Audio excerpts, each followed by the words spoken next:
I see the bot lane fight happening. There's not really much I can do about that.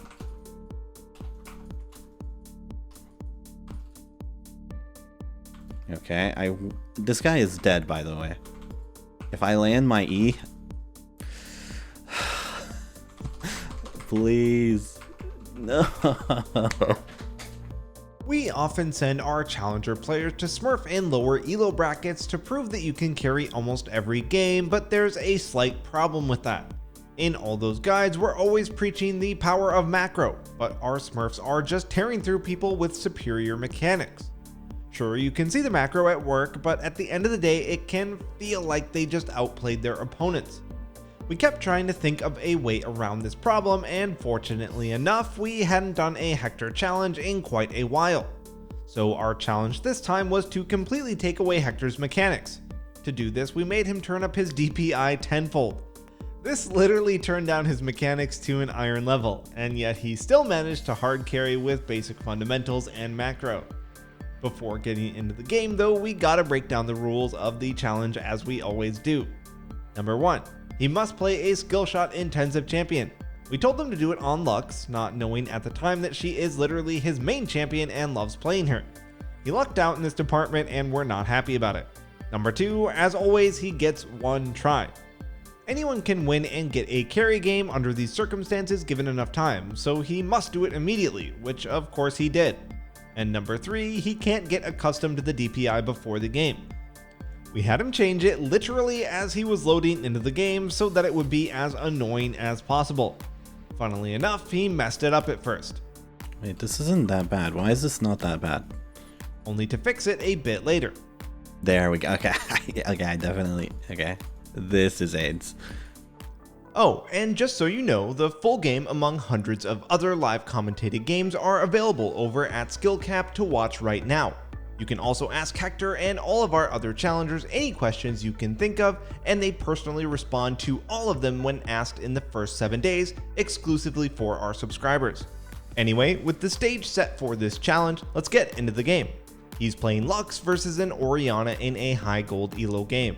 This laning phase is incredibly painful for Hector. As you can tell, every time he tries to move his mouse, it hits the edge and moves his camera. He literally had to hold the spacebar and play mostly on locked camera just to stay focused on his character. Then it's just him trying to figure out how to last hit. He came up with some neat tricks like using attack move on cursor and standing still so that he could put all of his focus on last hitting a single creep. Kudos to him, he did fairly well this way. He couldn't really do anything proactive and the laning phase is otherwise fairly boring, but he stayed even in CS with Orianna, which is about as good as you're going to get with this setup. This of course means that he begins hard carrying this game during the mid portion of the game. So let's do our missions in the middle of the video for once. Hector is playing Lux, a standard control mage into an engage comp.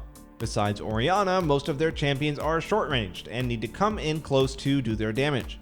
To win these kinds of games consistently, here's what you need to do. Mission number 1, minimize mistakes. As an immobile control mage, if you die a single time versus engaged champions, then you're about to start having a really bad time.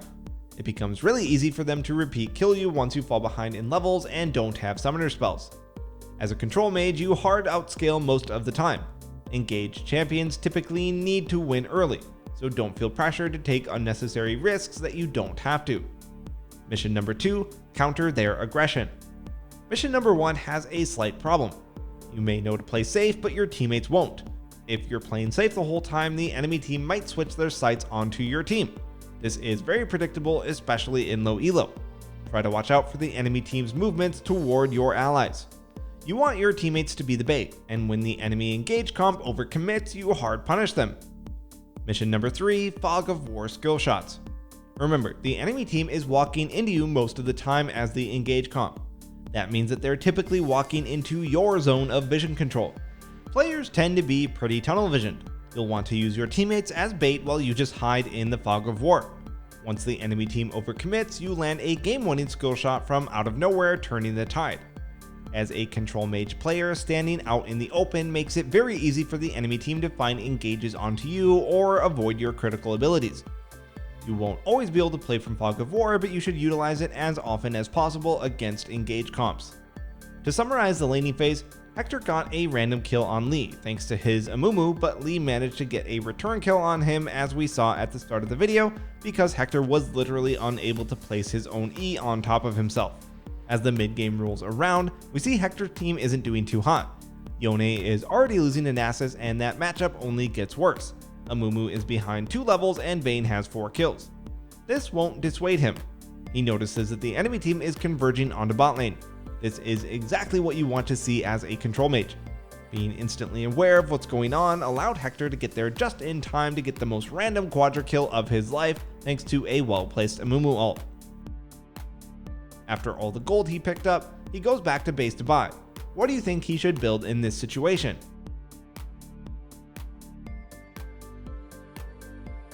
The answer is Magi's and tier 2 boots. Magi's may seem odd as an immobile mage versus champions like Leona and Lee Sin, but the item is just that powerful, so you should always consider it. It also goes hand in hand with mission 1. You're already looking to minimize making mistakes and not get caught out. If you're playing safe most of the game, then you're bound to keep your stacks most of the time. After buying it, Hector is chilling in mid, clearing waves. After he fully clears, what do you think he should do with the information presented to you? Hovering bot side is the correct answer.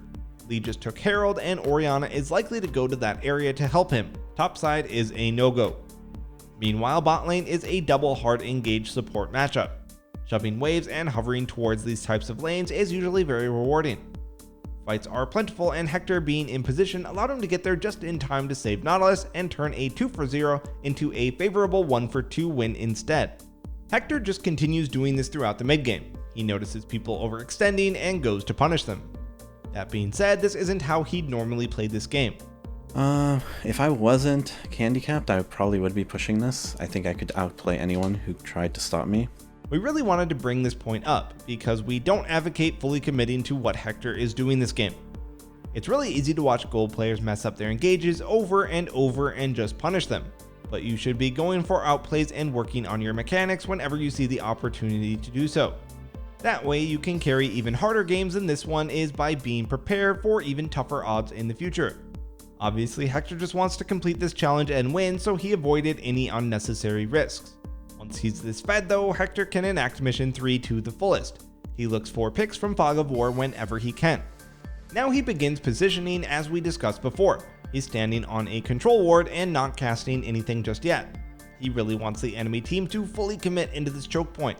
It didn't happen here, but constantly being on the lookout for situations like this is the key to success. After that Baron standoff ended, remember that the enemy team walked away to the left. This gives him the opportunity to walk up mid and take tower for free with 2 auto attacks, knowing that no one would be there. I might be able to get a pick here. So all their vision was over here. Oh my god, there's a random blue trinket. That sucks because all of their vision was here. So I usually this would be dark and I could maybe get a pick. This is a great concept to keep in mind, especially when you don't have a sweeper or you're a bad boy and don't carry control wards. If you know the enemy team has been playing on one side of the map for a while, then it's very likely that they don't have vision on the other side of the map. This opens you up for potential picks, so always be on the lookout for situations like that. A bit later on, his Amumu gets caught in mid lane. Hector is trying to use Fog of War to catch out the Vayne, but she barely dodges his full combo at the last second. Due to the nature of the fight, his team obviously loses since Yone wasn't there. As he tries to clear the minion wave from the side with his long range abilities, Hector gets caught out and flashes to base, but Nasus has other plans, and by that we mean flashing into his own death. That throw was exactly what his team needed to get the Elder Dragon. After healing back up, Hector teleports in and zones them off of it, resulting in 2 more kills as well as the Elder capture. This turn of events actually leaves Hector with another choice much like before. No, I shouldn't. I could push if I wasn't lagging, because I don't think Orianna or Lee could stop me by themselves. And that way we could get more. Like, my team doesn't need me here, right? There's no way they can test this. If they do, they're crazy. So once again, he has the choice of playing more aggressively. Technically, he sees Nasus top lane, so if he were to push alone in mid, only Orianna and Lee Sin could defend. It's pretty easy to space out against Orianna, and dodging a Lee Sin Q engage is easy with the extra movement speed from Magi's. He very easily could have taken tower by himself, if he wasn't extremely uncomfortable with his mouse this game. But as we said before, those are plays based on improvement. It's totally fine to just take the Baron with your team in these situations. All his safe and counter-aggressive play rewards him with the game-winning push 1 minute later.